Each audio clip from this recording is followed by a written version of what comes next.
Mike Bennett, will you say a prayer for us this morning? Sure. Our God in heaven, we're so grateful to be here this morning, and we're thankful for Dakota and his studies and his knowledge and what he's bringing to us to help us all be a more intentional church about raising our young people.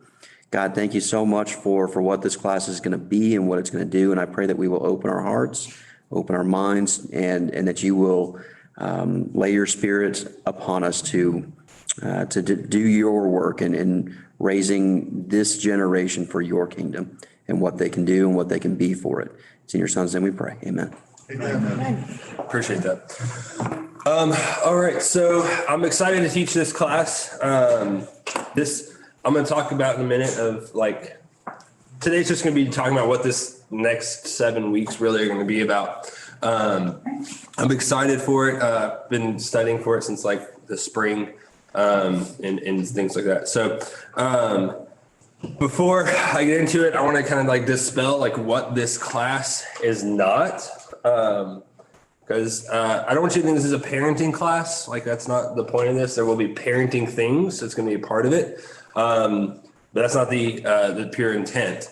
It's not this old, out with old people, in with young people thing. That's not at all what I believe should happen. If anything, it's and more intentionality in intergenerational discipleship. That's the big key there. More working together on that. No passing judgment on any generation, whether the newest one or the oldest one. Sometimes there will be one class we're going to talk about generational differences of Gen Z, and it's not meant to be man, these kids are awful, but just an understanding of how they see the world and things like that. It's not an attempt to beat up on parents. Sometimes when we talk about this, parents feel like I feel like this, at least every time I hear something about parenting, I'm like, good grief, I'm doing a terrible job. For the parents who are in the class, that's not the intent. It's to encourage and uplift. And this isn't a magic bullet of we're going to go through this class and all of a sudden we're going to have 80 teenagers running around the building. It's what things we're going to talk about here are something that will take years to get fully implemented, an atmosphere to cultivate that draws in and disciples and raises up young people. And there are things that we're already doing that are excellent, that happening excellent. We're doing an excellent job of. But it's always good to sharpen our tools, learn new, add something else to the toolbox, and learn how we can do more and do better. Here's my class purpose, discussions that will equip and inspire the church to raise up faithful young people. I'm going to define some of these. I would like for us at times be able to have discussions about things. It'd be kind of, I'm going to attempt to ask as many questions as I can. I get carried away sometimes and I'll just start going and I'll forget to ask questions. But if you ever have a thought or a question or something, just raise your hand. And that way I can, and if I'm still am ignoring you, just yell my name or something and we'll stop there. But yeah, so I do want it to be discussion or have discussions and questions and things happening. Equip and inspire. Once again, like I said, it's just, it's good to add another tool to the toolbox, to sharpen the tools we already have, to refocus, reset on our mission and what we want to do. Every single one of us wants young people to come to Christ and to know Christ and to grow in Him. That's obviously something that I'm assuming is in everyone's heart in some degree or another. So equip and inspire the church to raise up faithful young people. And so I want to start. I'm going to look at. Might have guessed it before the second you saw what the subject was about. We're going to go to Deuteronomy chapter 6. And I'm going to have us read verses 4 through 9. I don't know. Anyone want to volunteer to read that for us? Deuteronomy chapter 6, verses 4 through 9. Jen, go ahead and read that when you're ready. Hear, O Israel, the Lord our God, the Lord is one. Love the Lord your God with all your heart and with all your soul and with all your strength. These commandments that I give you today are to be on your hearts. Impress them on your children. Talk about them when you sit at home and when you walk along the road, when you lie down and when you get up. Tie them as symbols on your hands and bind them on your foreheads. Write them on the door frames of your houses and your gates. Okay. The reason I have this verse linked in here with the church is when we look at this historically in the Jewish community, they see this part of when you walk by the way, when you lie down, when you rise, or when you go out, there's signs on your gates and things like that. In the Jewish community, it was this understanding of this implementing this diligently teaching the words of God to their children was something that happened in the whole community. It wasn't just the parents' responsibility. I mean, if you look at this address here, God is talking to the congregation of Israel. He's not talking like just to specific parents, but to the congregation of Israel. And it's a charge given to all of God's people. Diligently teach my words to your children. He lays the responsibility in the hands of the faith community. And so I stress that importance because whether you're a parent or grandparent, or maybe you don't have kids, or your kids are raised and gone, whatever, or you don't have kids yet, you hope to have kids in the future, there's a responsibility that God lays within the faith community to be teachers and models of his word. And so it's a broad net. It's the faith community that's given this challenge. So discussions that will equip, inspire the church to raise up faithful young people. So for raise up, I'm going to go to Psalm 127. This is my all-time favorite psalm, like verse, I think in general, when we're talking about parenting or raising up young people. This one's a little more parenting oriented, but I believe it has implications for everyone. So Psalm 127, and I'm going to ask somebody to read verses 3 through 5. Do that. You got it, Jack. Behold, children are a heritage from the Lord. Fruit of the womb is a reward. Like arrows in the hand of a warrior, so are the children of one's youth. Happy is the man who has his quiver full of them. They shall not be ashamed, but shall speak with their enemies in the gate. Okay. I love the idea, and this pointed out to me to a book I'm going to reference in this class, but I love the idea of children being arrows in the hands of a warrior. And the reason is, and I think about the context and the time this is written in, arrows weren't something you went and bought at the store. You may have bought them from a Fletcher or a blacksmith, but they weren't, just plastic. They were things that took intentional time shaping and crafting to get a smooth rod. The forging of the arrowhead took time and attention and craft and skill. To properly fletch it, to put the feathers on it was, it was not something that was just passively done. It was very intentional. And so when children are described as arrows in the quiver of a warrior, it's this idea of time and attention and time and intent has been spent in these arrows and these children, preparing them to be sent out, right? It's not just something that's passively happening, but there's training, educating, equipping, and discipling happening, preparing these children to be launched off into the world, to be launched at a target. And I think that's a great metaphor. We're going to come back and we're going to talk about a lot of these more in depth throughout the class, but this is the general overview of this purpose statement here. But this applies to parenting, grandparenting, mentoring, involvement in the faith community. These are avenues through which this shaping, this crafting of children happens. And every part of this is involved. When I say mentoring, I mean deep personal relationships with other adults and other people in the church, in the faith community in the church that help raise up students as well, or young people as well. So the next part is faithful, to raise up faithful young people. Going back to Deuteronomy 6:4-9, which we read a few minutes ago, God's instruction is imprint. The word there for diligently teach, you may know this, may not, is literally to engrave or to imprint, right? And impress upon your children's hearts my words, the word of God. We need to found our children on truth. And as many of you know and witness and are, fully experiencing now, truth is something that has become so relative in our culture.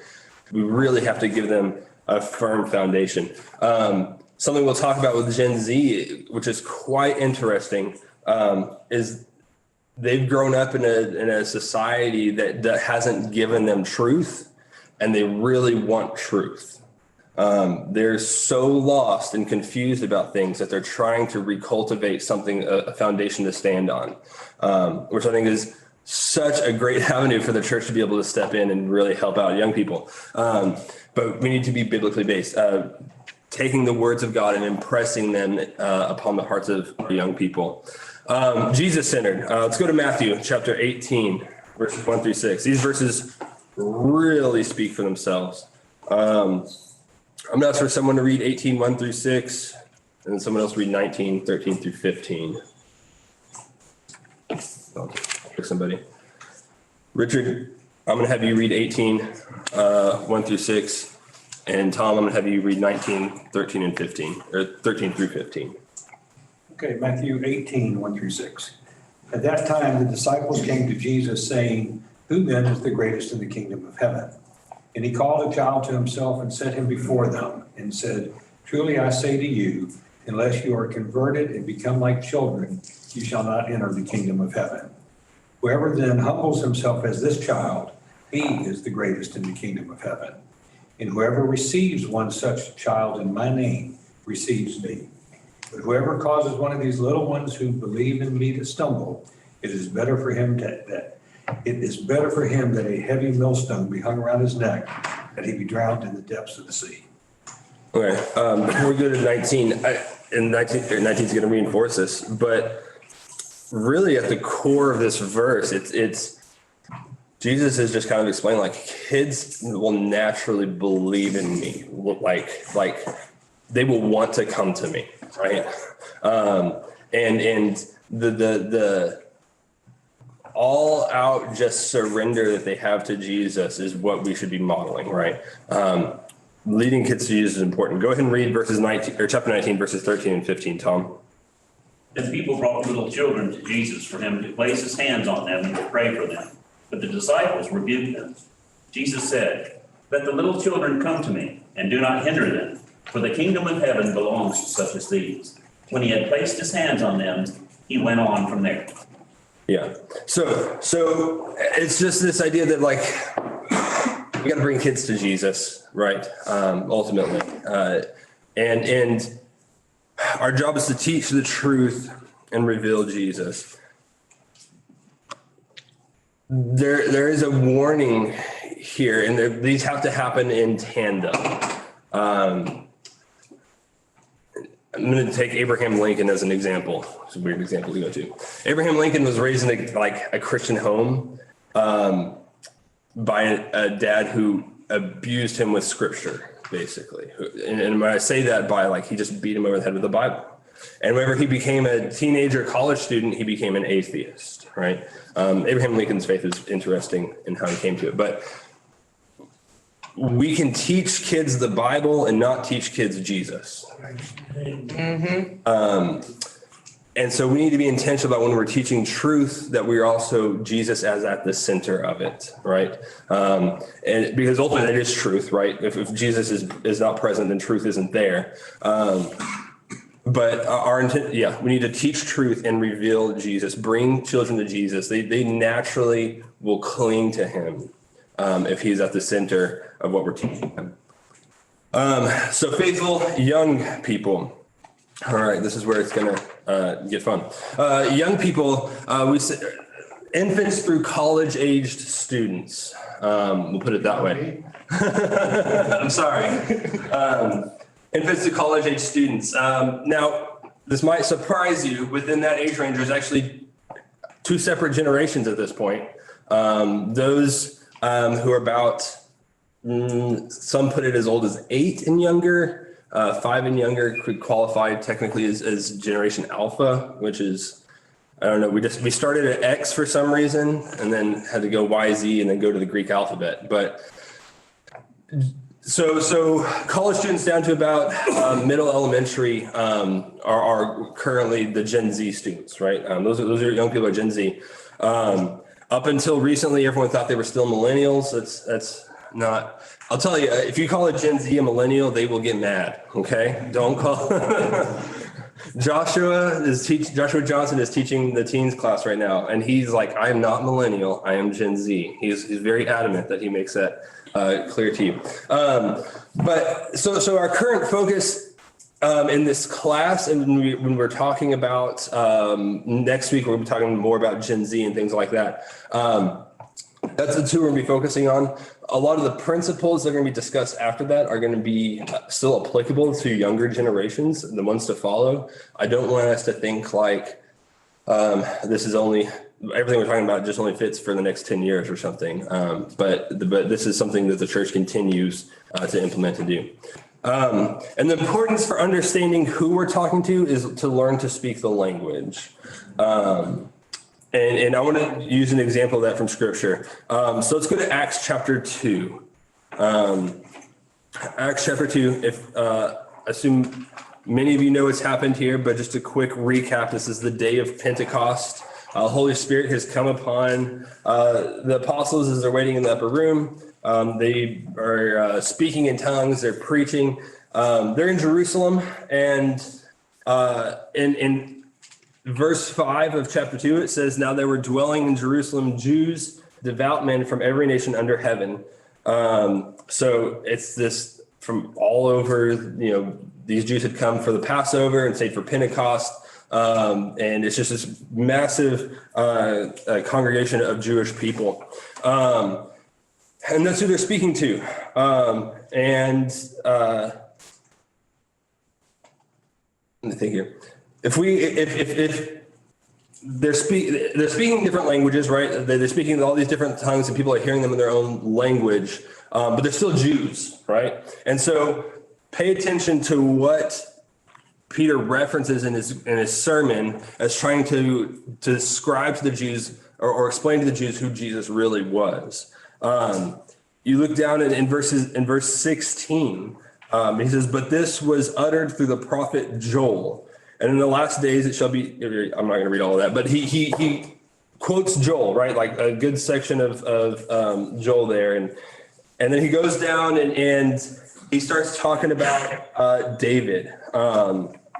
In verse 25, it says, for David says concerning him, right? So he's referencing Joel, he's referencing David.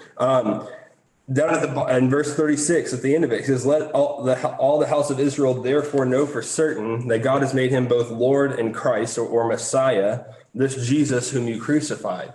And the language, this Messiah language, is something that resonates with Jews as the Savior of Israel, the Redeemer of Israel, the one who's brought Israel back into relationship. And so he's using this language that Jews, devout Jews, are going to grasp a hold of. And they can see where Peter's going with this. They can understand what he's talking about. And he follows, 3,000 of them come to Christ, right? And it's the message of Jesus has already been seeded in a faith community, right? People who are chasing after or pursuing after Yahweh. Let's go to Acts 17 now.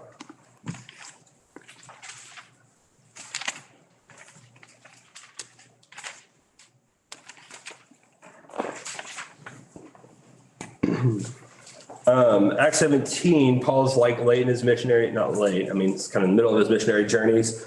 And let's see where he is. In verse 16, it says, now while Paul was waiting for them at Athens, okay, so if you know history and geography, right, Athens is definitely not Jerusalem. It's a city that's, pagan, full of philosophy and thought and religion that is not Yahweh centered, right? And says while he was waiting for them in Athens, his spirit was provoked within him as he saw the city was full of idols, right? So Paul's walking around Athens and he's looking at what's happening, right? He's doing his research. He's looking at the community that he's in. In verse 17, he says he reasoned with some in the synagogue, the Jews and devout persons. So he starts talking to Jews, like there's the community that he can translate all, the message of Jesus to quite easily. But there's happened to be there some Epicurean and Stoic philosophers who also conversed with him, right? And like, this is interesting. We want you to come and talk to us. So he goes before the Areopagus and he gets to preach this message about Jesus before the Areopagus, which is just philosophers and theologians of the pagan variety. But his message is interesting. I'm going to read this. I'm going to start in verse 22. So Paul, standing in the midst of the Areopagus, said, "Men of Athens, I perceive that in every way you are very religious. For as I passed along and observed the objects of your worship, I found also an altar with this inscription, 'To the unknown God.'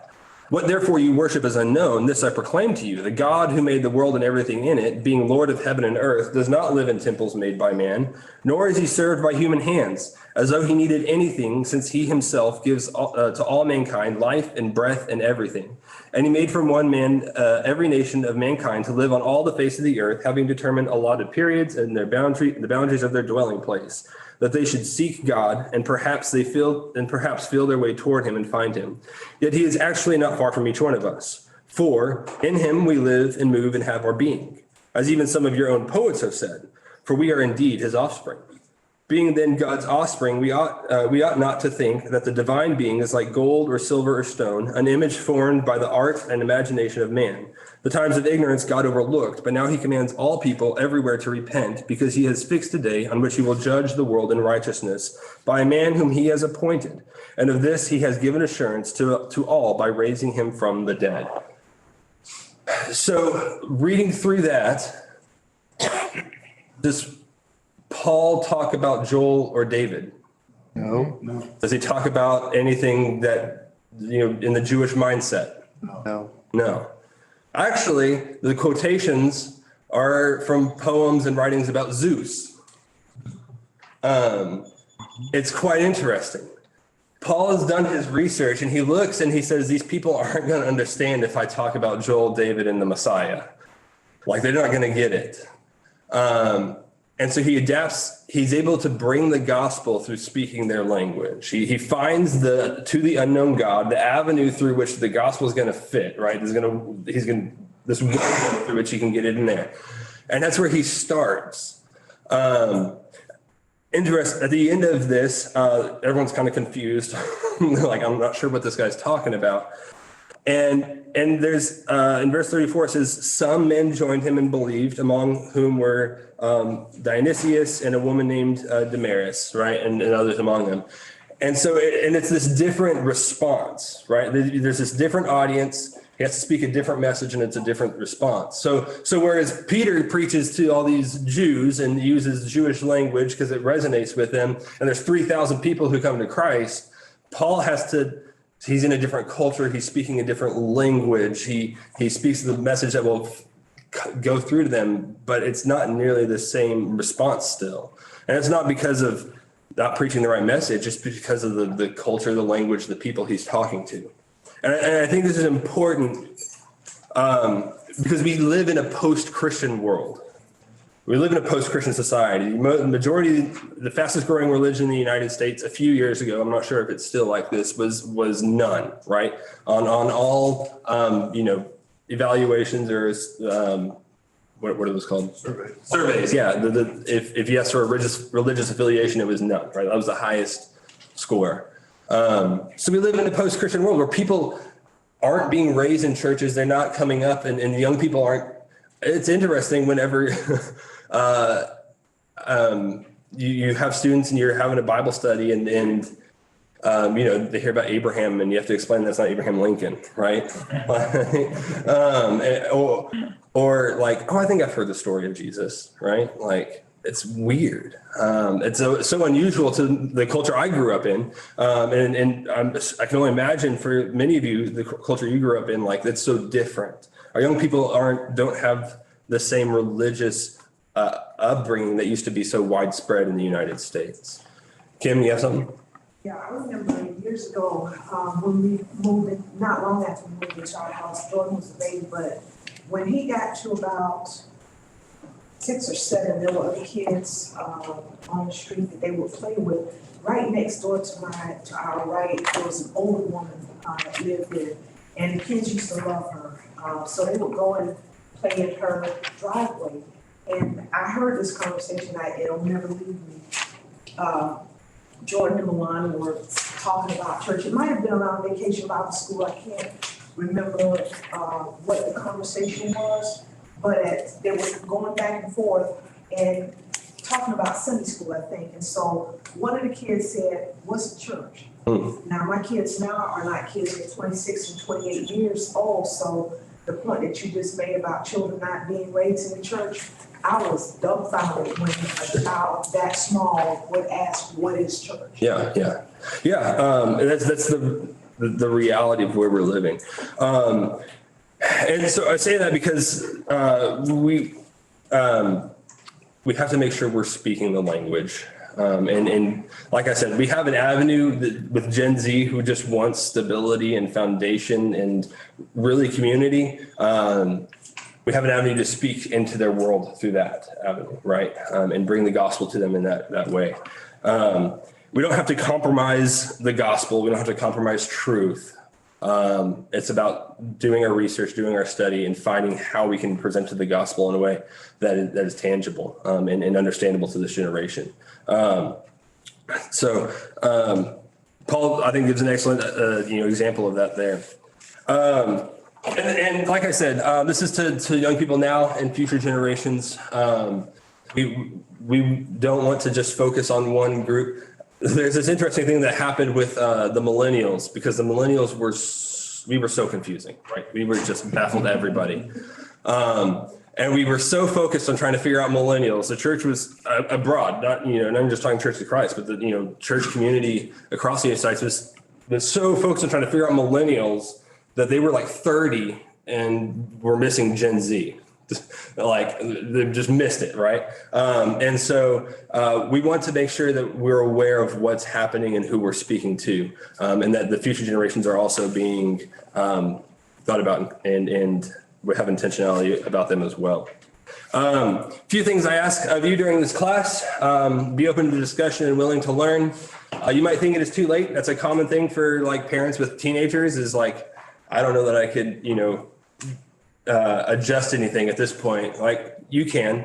Don't underestimate the work of the Holy Spirit, right? Like, if you trust God and trust Jesus with what you want to do, pray for His Spirit to work, and He will. So you might think it's too late. It's not. We can continue to have influence on young people, no matter their age. You might think your job is done. Like, I'm a grandparent, I'm a great grandparent. Excellent. You're in a new phase of life to influence children in a different way, right? Like you still have the ability. The charge still lays on you to impress upon young people the words of God. You still have things to do. You might think it is doable on your own. I've heard this. I don't need help raising my kids. Oh, I beg for help sometimes. We need help to help each other. There's a rule that we'll talk about where it's at least 5 faithful adult relationships with one young person to help build faith in that young person. Does that make sense? So the more young people or more faithful adults that you have plugged into your young person, the more likely they are to have a faith that's going to last them their entire life, right? That's going to take them, that they're going to stick to, and they're going to hold on to for their whole life. So don't isolate. Okay, quick. So obviously I'm just a parent of two toddlers, a preschooler and a toddler, right? I don't have teenagers. I do work with them a lot in the summer, a lot. How much? I'm not a grandparent. I haven't been through the whole length of things. And so, I often feel like, sometimes like I recognize I don't know everything. I haven't experienced everything. I like to read books though, and I like to listen, and I like to learn, and I like to do as much as I can to learn what it takes to do the job that is placed before me. These are 5 books, 6 books that I've used that are kind of my bibliography for this class. The Fourth Turning is, I don't recommend it for any sort of light reading. If you just really want to dig into generational archetypes and things like that, go for it. But it's hefty. We'll talk more about that next week. Generation Z, Volume 1 and 2, Barna Group.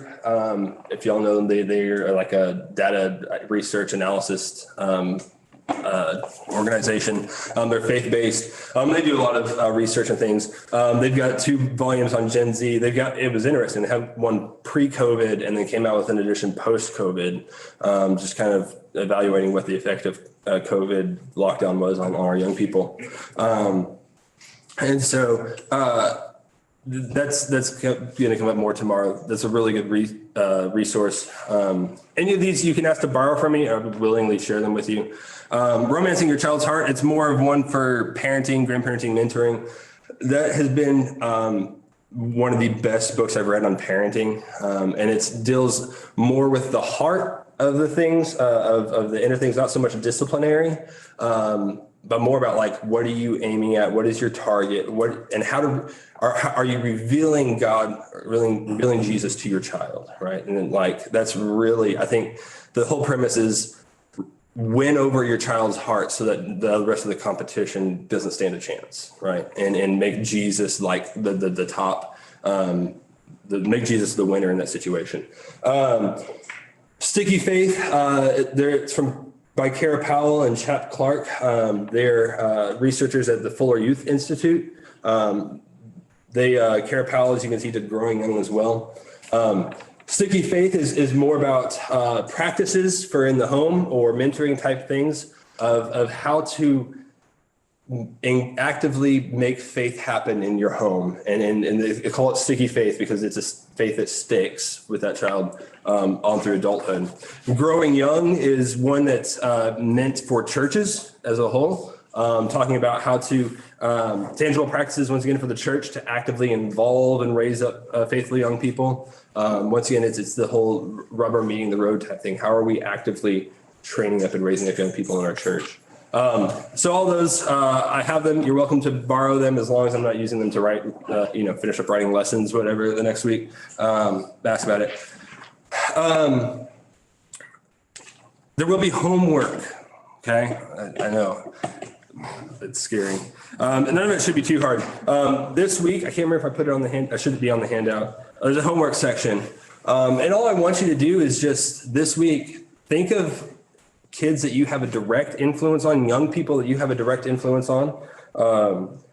So direct influence meaning a child, grandchild, or other young person you converse with regularly, right? That's a direct influence. And then think of, young people you have an indirect influence on, young people who can be influenced by you influencing someone else, a parent or a friend, whatever it is. And write a list of these young people. My suggestion and recommendation is 5 of each of those, but that's just to actually get something on the paper. It's not a rule.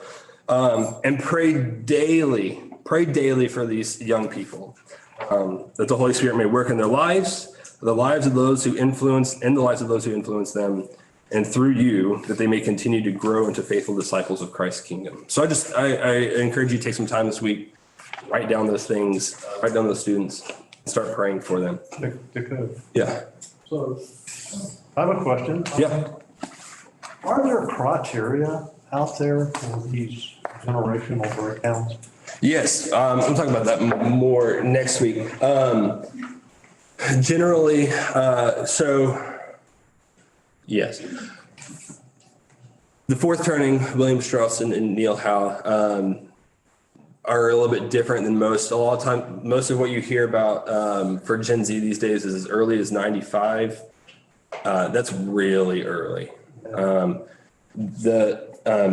maybe it's late as 2005. I can't remember. I have it written in my notes for next class. It's kind of weird. A good marker for the beginning of Gen Z is how well they remember 9/11, actually.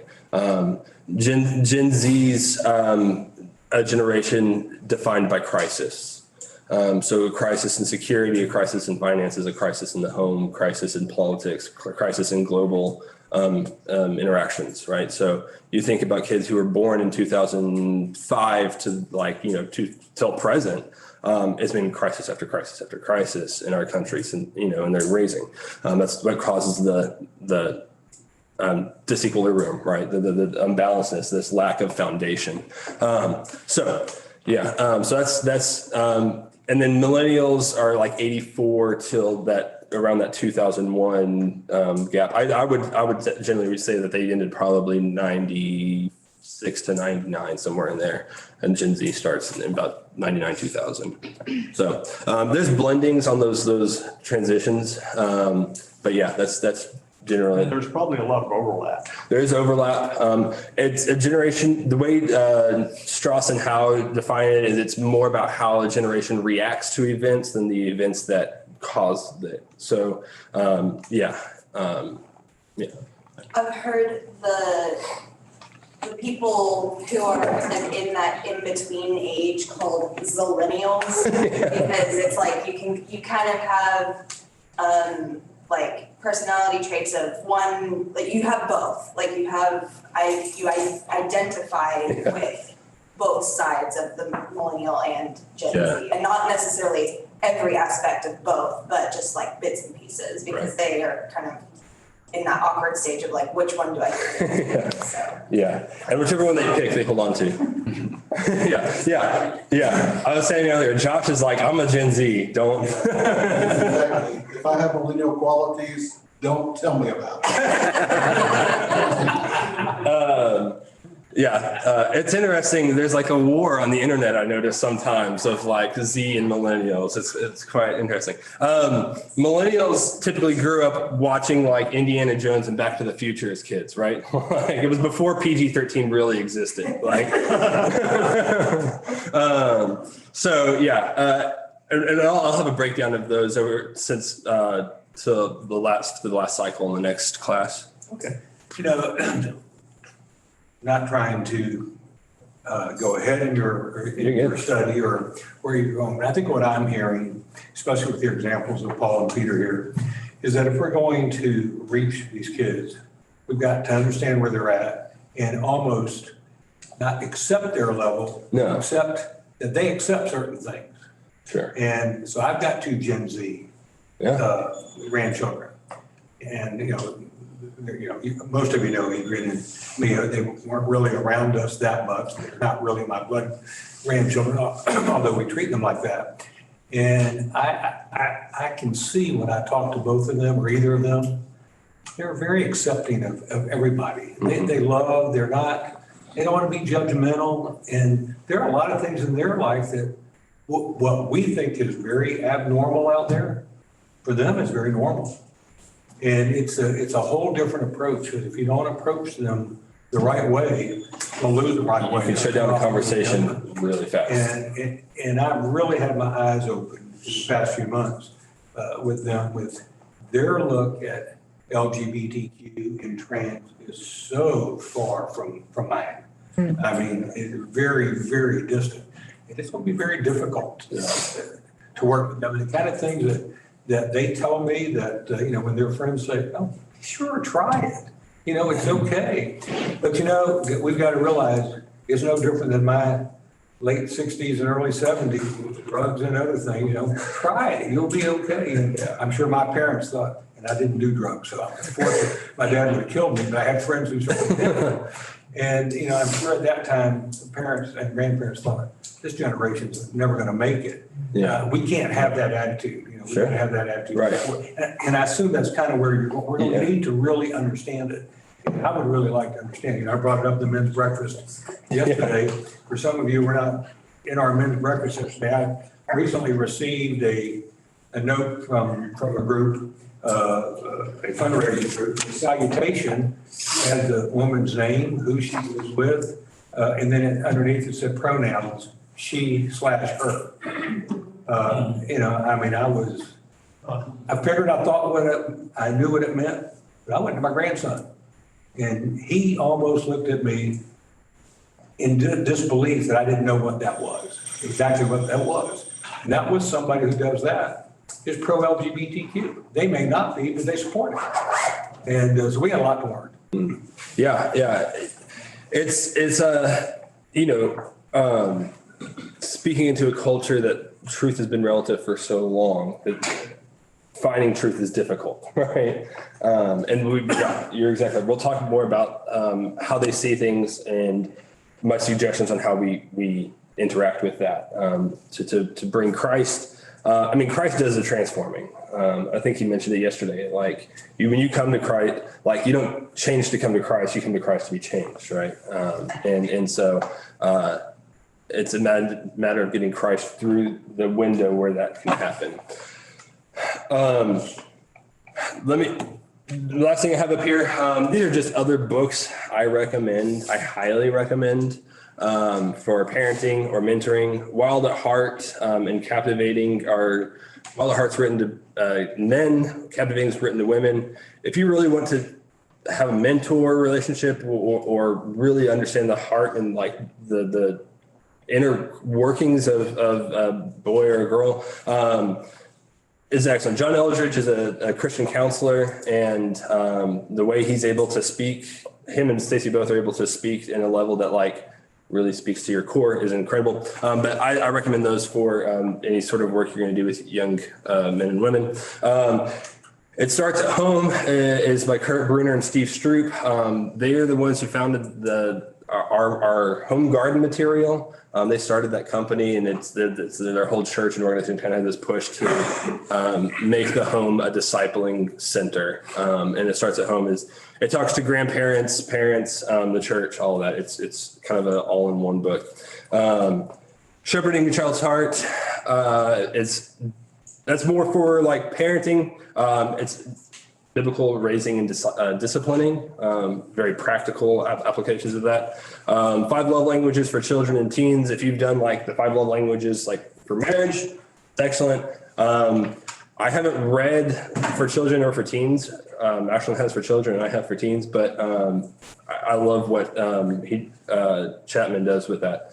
Family-based youth ministry and sustainable youth ministry are 2 books that I kind of I attempt to build my ministry around. And if you want more insight into like how we're trying to get the ministry rolling and running and operating, it's been weird 2-year setback from, COVID stuff, but those are good key insights into how actually functionally run youth ministry.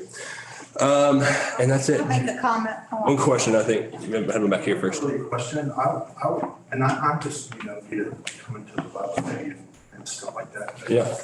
I was just going to make a suggestion that we as a body, as a church, how Satan is blinding, our family situations, especially with the kids. Yeah. So I just think as a body, we need to pray in the spirit that the Lord would open up the eyes and the ears and the hearts of the children and be receptive to it instead of us being blind to it. Sure. Yeah, I agree. I was never around grandparents, so I can't speak to that, but I watched my children around grandparents, and they were definitely 2 generations. Yeah. Very much so. But my kids loved those grandparents. Mm-hmm. Many times I thought more than they loved me. Oh, yeah. And it wasn't because they gave them candy. No. They loved them for the lives they lived. My 3 boys preached their grandfather's funeral. Wow. And they just talked about what granddaddy had meant in their life. Yeah. And things he had overcome and done. So I guess I'm saying this to say that there's hope for us that are older. Yes. You know, if we can live the life of Christ before them. Yes. Talk about it. I think that's probably I know it was with my children, one of the most outstanding impacts on who they are today. Yeah. And they still talk and remind me often about those grandparents. Oh, yeah. Absolutely. Richard, there's hope. That's awesome. Go ahead. Sorry, somebody. I'll get Larry real quick and I'll come. There's a proverb, raise up a child in the way he should go, and when he is old, he will not depart from it. Mm-hmm. I think oftentimes we lose sight of the fact that it doesn't mean that there may not be a rebellious time or a time of, we can use all kinds of adjectives to describe what some of us do when we run away from our parents' teaching. But the truism there is that when a person gets old enough to be able to maybe consider the more serious things of life, that they will return back to it if they were raised in that way. Exactly. Raise up a child the way she goes, when he is old, he will not depart. Yeah, exactly. We're going to talk more about that verse in a couple of weeks. So excellent. Urban, the last one. The real burdensome thing that we've got considered as a class here is we're thinking about what we want Generation X to be. Are we what we want Generation X to be? Yes. Yeah. That's a burdensome thing. Yeah. To examine ourselves. Are we setting the right example? Are we walking the walk? Are we talking the talk? Exactly. Yeah. It means nothing if we're not doing it ourselves. Yeah. And Generation Z is very quick to recognize a hypocrite. They're very fast. Gen Z is, they see through quite quick. Yeah, very quick. And they'll say, there you go. Yeah, exactly. All right, I appreciate the comments. I'll look forward to next week. We'll dive more into the generation stuff. So thank you. I'm going to say a prayer, close this out. Father, I thank you for our time together this morning. I thank you for your word. I thank you for just the discussion that's happened this morning. Father, I thank you for the call that you've given each and every one of us to raise up faithful young people who are servants in your kingdom, who seek your glory and your honor. Lord, may we learn more, maybe sharpen our tools, and be ready to continue doing that through this class. Lord, I pray that you open our eyes and our hearts to be transformed into your image, so that we might be better examples to the younger generations. And I pray that their hearts and their eyes be opened to receive it as well. We praise you for all that you've given us through Christ. And it's in his name that we pray. Amen. I just want to say that I am